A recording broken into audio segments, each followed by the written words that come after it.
네, 코로나 바이러스 감염증 19 국내 발생 현황에 대해서 먼저 설명을 드리도록 하겠습니다. 2월 8일 0시 기준으로 국내 발생 신규 확진자는 264명이고 해외 유입 사례는 25명으로 현재까지 총 누적 확진자 수는 81,185명입니다.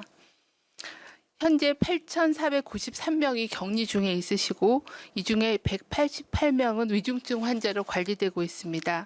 어제는 사망자가 3분 발생했고 누적 사망자가 1,474명으로 치명률은 1.82%입니다. 삼가 고인의 명복을 빌고 유가족께는 위로의 말씀을 드립니다. 국내 주요 발생 현황에 대해서는 자료로 일단 가름하도록 하겠습니다. 다음에는 지난 1주간의 방역관리 상황에 대해서 설명을 드리도록 하겠습니다. 국내 발생 확진자 수는 최근 1주간에 일일 평균 354명으로 직전 한 주보다는 69.4명, 16.4%가 감소하였습니다.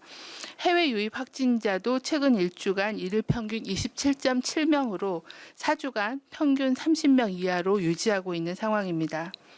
권역별 환자 발생 현황을 보시면 수도권은 여전히 200명 이상을 초과해서 지속 발생하고 있고 대다수의 비수도권의 권역은 감소세로 모두 전환되었습니다.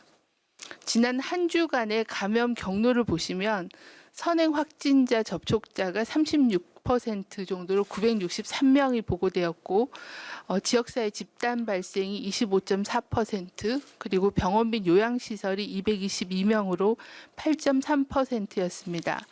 지난주에 해외 유입 사례는 194명으로 전체의 7.2%였으며 감염 경로 조사 중인 사례는 616명으로 23%였습니다.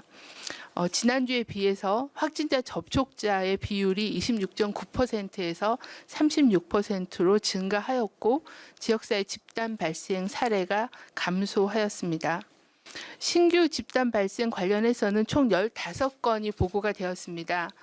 사업장이 5건으로 많았고 주로 인테리어업, 유통업체업, 그리고 축산물 관련 업체, 또 자동차 무역회사 등이 있었습니다. 그 밖에 가족 지인 모임, 그리고 병원 요양시설 관련된 거와 종교시설도 2건, 다중이용 시설도 2건 보고가 되었습니다. 위중증 환자와 사망자 수는 지속 감소하고 있지만 치명률은 여전히 전주하고 동일하게 1.82%입니다. 80대 이상의 치명률은 20% 이상으로 여전히 높은 수준이고 현재 관리 중에 있는 위중증 사례 중에 80대 이상 어르신이 43명입니다.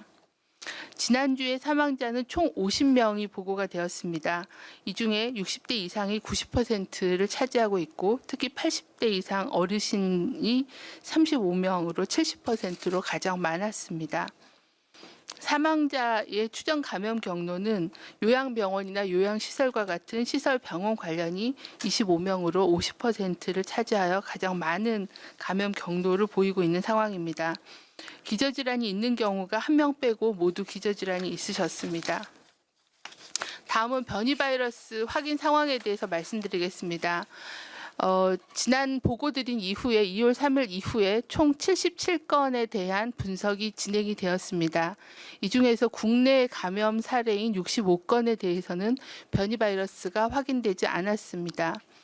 해외 유입 사례 12건 중에는 3건에서 변이 바이러스가 확인이 되었으며 모두 검역 단계에서 확진이 된 사례입니다. 3건 모두 영국 변이를 보여주었고 모두 내국인이었습니다. 확진자 3명에 대한 접촉자 조사 결과 현재까지 변이주 감염이 확인된 사례는 없었으며 다만 동일 그 항공기의 근접 좌석의 탑승객 조사 중에 2명이 확진이 되어 변이주에 대한 검사가 진행 중에 있는 상황입니다. 10월 이후 현재까지 확인된 변이 바이러스는 총 54건이며 이 중에는 영국 변이가 40건, 남아공 변이가 9건, 브라질 변이가 5건이 보고되었습니다. 지난주에 인플루엔자 발생 동향은 유행 기준 이하 수준을 계속 유지하고 있는 상황입니다. 다음은 코로나19에 대한 위험 요인과 당부사항에 대해서 말씀을 드리겠습니다. 설 연휴와 또 사회적 거리두기 조정으로 사람 간 접촉 증가에 따른 확산의 위험이 있습니다. 특히 설 연휴 동안에 가족 지인 간의 접촉 그리고 지역 간의 이동이 증가할 우려가 있고 비수도권 일부 시설에 대해서는 운영 시간이 22시로 연장되어서 이용 인원이나 시간이 증가되었습니다. 또한 의료기관과 사업장 그리고 교회 등 집단 감염 사례가 지속적으로 발생하고 있어 확산의 위험이 있는 상황입니다. 이에 따라 정부는 5인 이상의 사적 모임 금지와 연휴 기간의 여행, 이동 자제 등 설 연휴 특별 방역 대책을 추진하도록 하겠습니다. 또한 의료기관과 감염 취약시설, 종교시설의 방역 관리를 강화하고 육가공업체 등과 같이 밀폐, 밀집, 밀접한 환경의 사업장과 유행 지역의 방역 조치를 강화하고 임시 선별검사소 운영도 지속하겠습니다. 국민들께서는 5인 이상의 사적 모임을 금지해 주시고 설 연휴, 기성, 그리고 또 여행을 자제해 주시기를 부탁을 드립니다. 또한 다중이용 시설에서는 반드시 마스크를 착용해 주시고 주기적인 환기와 소독 등 방역수칙 준수를 부탁을 드립니다. 두 번째 위험 요인은 변이 바이러스의 지역사회 확산 위험이 있습니다. 전 세계적으로 변이 바이러스가 확인된 국가가 증가하고 있습니다. 또한 국내에도 해외 유입과 관련돼서 변이 바이러스가 확인된 사례가 54건으로 증가하여 지역사회 전파 위험이 있는 상황입니다. 정부는 이런 해외 유입으로 인한 변이 바이러스의 확산을 차단하기 위해서 아프리카 지역의 입국자에 대해서는 PCR 음성 확인서 제출 의무화를 외국인뿐만이 아니라 내국인까지 확대 적용하겠습니다. 또한 모든 아프리카 입국자에 대해서는 입국 후에 임시 생활시설에서 PCR 검사를 확인하고 음성인 경우에 자가격리로 전환하도록 하는 등 검역을 강화하고 유전자에 대한 변이 분석도 확대해서 진행하겠습니다. 또한 격리 면제자에 대해서도 입국 시에 PCR 음성 확인서 제출을 의무화하고 입국 후에 5일 내지 7일 사이에 PCR 검사를 추가적으로 시행해서 격리 면제자의 관리를 강화하도록 하겠습니다.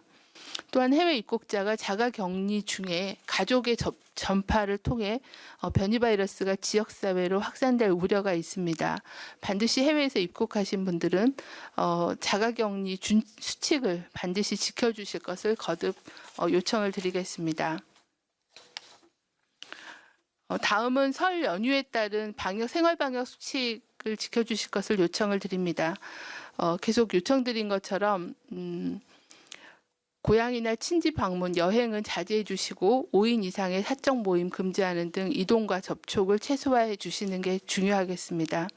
부득이하게 고향을 방문할 때는 마스크 상시 착용, 그리고 머무르는 시간은 가능하면 짧게, 손 씻기 등을 철저히 준수해 주시고 증상이 있으시면 가족 친지는 방문하지 않고 즉시 검사를 받아주시기를 바랍니다. 정부는 콜센터 24시간 대국민 상담 안내와 비상진료 체계를 차질 없이 운영하고 강화된 특별 입국 절차를 지속적으로 실시하도록 하겠습니다. 다음은 예방접종 준비 상황에 대해서 말씀을 드리겠습니다. 관계부처 합동으로 백신 수송, 보관 전 과정의 콜드체인 시스템을 점검하고 국내외에서 공급되는 백신의 안전한 유통과 보관 체계를 마련하고 있습니다. 질병관리청은 백신의 안전한 유통 보관을 위해서 코로나19 백신 수송지원본부와 공동으로 관계부처 합동 모의훈련을 지난 2월 1일부터 3일까지 시행했습니다. 안전한 코로나19 백신 유통을 위한 콜드체인 관리 기준을 마련하기 위해 식약처와 공동으로 백신 보관 및 수송관리 지침을 제정하여 배포하였습니다. 또한 내일부터는 코로나19 화이자 백신 초도 물량의 원활한 접종을 위해 국립중앙의료원에 설치된 중앙예방접종센터와 코로나19 예방접종 대응 추진단이 합동으로 모의훈련을 실시하도록 하겠습니다. 이번 훈련을 통해 실제 예방접종 시 발생 가능한 상황을 확인 점검하고 예방접종 지침을 보완하도록 하겠습니다. 또한 2월 8일부터는 예방접종에 참여하는 의료진과 지자체 공무원을 대상으로 코로나19 예방접종에 관련된 온라인 교육을 실시합니다. 이번 교육은 교육 대상자별 특성에 따라서 맞춤형 프로그램으로 제작되었고 플랫폼별 다양한 특성에 대한 이해와 실무적 활용을 위한 것으로 예방접종 지침에 따라 교육 의무 대상자는 접종 시행 전까지 예방접종을 반드시 이수하여야 접종 시행이 가능한 상황입니다. 온라인 교육과 또 오프라인 실습 등을 통해서 예방접종 참여 의료진에 대한 교육을 통해 안전한 예방접종을 시행할 수 있도록 추진하겠습니다. 네, 브리핑은 네. 이것으로 마치겠습니다. 네, 보도 자료에 대한 설명은 네, 이상. 중앙방역대책본부를 다녀왔는데요. 자세한 내용은 저희가 잠시 뒤에 또 따로 정리를 해드리면서 자세한 얘기를 나눠볼 텐데 오늘 브리핑 이외에도 시민들의 어떤 궁금한 점들, 지금 코로나19의 현 상황에 대한 궁금한 점들, 여러 가지 어떤 질문들이 좀 모아져 있는 상황인 것 같습니다. 질의를 따로 모아서 방대본에서 응답을 주는 시간이 또 따로 마련되어 있는 모양인데요. 지금 그 상황이 좀 준비가 되고 있습니다. 현장으로 좀 가보시죠. 잊혀진 두창이나 소아의 마비 후유증을 남겼던 폴리오 바이러스, 또 그리고 홍역 등 수많은 감염병으로부터 우리 인류를 구한 것은 다름 아닌 백신이었습니다. 오늘은 코로나19 조기 극복과 또 일상 회복을 위해서 의료계와 범부처가 한 팀이 되어 준비하고 있는 코로나19 백신 접종 계획에 대해서 국민들께서 또 어르신들께서 궁금해하고 있는 내용에 대해서 전문가분들을 모시고 눈높이로 설명드리는 시간을 갖겠습니다. 그럼 오늘 바쁘신 중에도 설명의 자리를 찾아주신 두 분 전문가분을 소개해드리겠습니다. 먼저 고려대 안산병원의 감염내과 최원석 교수님 찾아주셨습니다. 감사합니다. 다음은 카톨릭대 의생명과학과의 남재환 교수님 찾아주셨습니다. 감사합니다. 오늘 질문은 어르신들과 일반인들이 듣는다는 생각으로 가급적 쉽게 풀어서 설명해 주시면 감사하겠습니다. 오늘은 일반 성인을 대표해서 질병관리청 국민소통단에서 질문을 보내주셨고 또 65세 이상 어르신들도 직접 궁금한 질문을 보내주셨습니다. 유튜브로 시청 중인 국민들께서도 질문을 올려주시면 마치기 전에 몇 분에 대해서 답변 드리도록 하겠습니다. 그럼 먼저 일반 성인들께서 보내주신 질문을 하나하나 들으면서 전문가분들 그리고 청장이 답변 드리는 시간을 갖겠습니다. 그럼 첫 번째로 보내주신 질문 먼저 듣도록 하겠습니다. 안녕하세요. 국민소통단 정우진입니다. 저는 보건정책학을 전공하고 있는 23살 대학생입니다. 코로나 백신은 다른 질병의 백신 개발 기간보다 훨씬 짧다고 알려져 있습니다. 그리고 이에 대해서 위험성이나 아니면 오랜 시간이 지난 후 문제가 발생할 수 있다는 것에 대한 국민들의 심리적 저항감이 굉장히 크다고 생각하는데 이에 대해서는 어떻게 생각하시나요? 그리고 이런 심리적 저항감과 코로나19 중에서는 어떤 게 더 위험한지 여쭤보고 싶습니다. 네. 예, 전문가분들이 답변 주시는 게 좋을 것 같습니다. 남재환, 네. 제가 답변 드리겠습니다. 코로나19 백신의 개발 기간이 다른 백신에 비해서 짧았던 것은 맞습니다. 다른 백신이 보통 10년 이상의 시간이 걸리는 데 비해서 코로나19의 경우에는 이제 개발이 시작되고 지금 이제 접종하는 데까지 약 1년 정도의 시간이 지났습니다. 다만 저는 이 기간의 차이가 다른 오해로 이어지지는 않았으면 하는 생각이 있습니다. 이제 기간이 짧아졌다고 해서 중간에 과정이 생략되었던 것은 아니다라는 거죠. 우리가 보통 백신에 대한 임상 연구를 진행하게 될 때 1상, 2상, 3상의 각 단계를 진행할 때 사실 그 사이에 소요되는 행정적인 시간이나 노력 그리고 무엇보다 연구비나 비용에 대한 부담이 굉장히 큽니다. 아주 많은 수의 피험자를 대상으로 해야 되기 때문이죠. 그런데 이제 이 코로나19의 경우에는 이 팬데믹이라는 상황 때문에 아주 많은 연구비 그리고 행정적인 검토 준비가 같이 병행이 됐습니다. 그러니까 혹시 1상 또는 2상에서 실패한다고 하더라도 다음 상으로 진행하지 못한다고 하더라도 일단 준비가 같이 가는 것이죠. 이런 식으로 기간을 많이 단축했었다. 그래서 실제로 포함되어 있었던 피험자의 숫자, 진행되는 과정이 생략되었던 것이라고 볼 수는 없다고 저는 생각합니다. 다만 이제 지금 허가 또는 긴급 사용 승인의 형태로 접종되는 게 이제 3상이 중간 결과를 갖고 진행이 되는 것이죠. 근데 이건 팬데믹이라는 상황 때문에 그렇습니다. 이런 팬데믹이라는 건 저희가 과거에도 경험했던 적이 있고 어느 정도의 연구 결과가 있으면 또는 어느 정도의 안전성이나 유효성이 확인되면 접종이 가능한지에 대한 전문가들 또는 규제 당국의 어느 정도의 시각은 있었습니다. 이제 이런 것들을 바탕으로 가고 있는 거죠. 그래서 그런 부분의 오해는 없었으면 하는 마음이 있고요. 두 번째는 그럼 완전한 형태의 안전성, 유효성이 확인되는 시기는 언제인가? 일 텐데요. 사실 아주 완벽한 의미의 안전성이나 유효성이 확인되는 시기라는 건 존재할 수가 없죠. 그러니까 저희가 지금 사용하고 있는 백신들을 예를 들어서 본다고 하더라도 대상 포진 백신이 20년 넘게 써왔던 백신이 아니죠. 또 폐구균 백신의 성인의 사용도 마찬가지일 겁니다. 2010년 초반대, 2012년 정도 가서 성인에서 허가가 되었던 것이니까요. 결국 우리가 알 수 있는 건 그 시점까지의 정보를 가지고 지금 현재 상황, 각 사람의 상태를 바탕으로 어떤 게 득실이 큰가를 결정하는 것만 가능하다입니다. 코로나19 백신의 개발 초기에 여러 가지 불확실성이 있었지만 그런 불확실성이 점점 줄어들어가고 있는 것이 맞습니다. 효과의 측면에서도 그렇고 안전성의 측면에서도 그렇습니다. 여전히 잘 모르고 있는 것이 남아있기는 하지만 저는 개인적인 판단으로 지금의 상황을 보면 또 코로나19 백신에 대해서 수집되어 있는 정보를 보면 접종하는 것이 득이 훨씬 더 많다라고 생각합니다.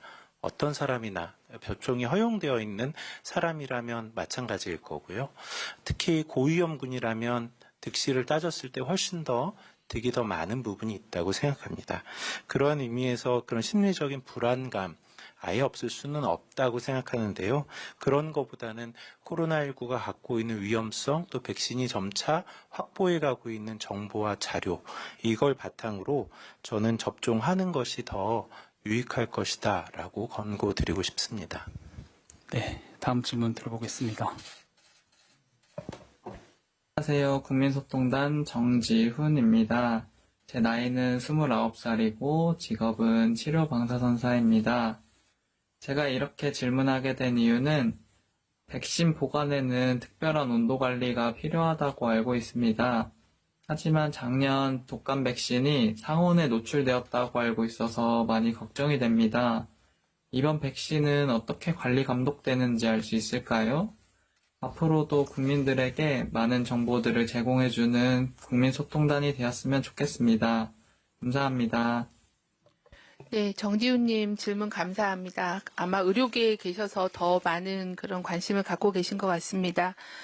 질문 주신 거는 백신의 그 콜드체인에 관련된 보관 유통을 어떻게 할 것인가에 대한 질문이셨습니다. 저희가 작년에 인플루엔자 백신이 상온에 노출되면서 많은 부분을 폐기했고 또 국민들께서 접종을 기피하시는 그런 문제점들이 발견이 되었고 이제 그런 문제점들을 보완해서 이번에 코로나19 백신에 대해서는 유통과 수송 그리고 보관에 대한 대책을 마련하고 있습니다. 제가 브리핑 때도 말씀드린 것처럼 그 백신 유통에 대해서는 현재 백신이 종류별로 보관되는 온도와 방법이 조금씩 다르기 때문에 좀 더 까다로운 상황입니다. 그래서 백신별 냉동 백신은 냉동 백신대로 또 냉장이 필요한 냉장 백신은 두 가지 그런 유행에 따른 백신에 대한 유통 보관 지침을 마련해서 식약처와 공동으로 지침을 마련해서 시행하고 있고요. 그리고 이제 전문 유통 업체가 계약이 돼서 이 전문 유통 업체가 통합관제 센터를 만들어서 저희가 백신을 운송할 때는 거기에 이런 사물 인터넷을 기반으로 한 그런 온도 관리, 온도 추적, 그리고 또 위치 추적할 수 있는 그런 관제 시스템을 구축을 해서 실시간으로 관리를 하도록 그렇게 계획하고 있고 이미 모의 훈련을 진행하고 있는 상황입니다. 또한 이제 백신이 안전하게 수송이 되기 위해서 국방부에서 백신에 대한 수송지원본부를 특별히 마련을 해서 국방부, 경찰 등 관계부처 협조를 통해서 안전하게 백신이 온도도 유지되고 위치 관리도 잘 되고 또 어떤 돌발 상황에도 적절하게 대처할 수 있게끔 그렇게 준비를 진행하고 있는 상황입니다.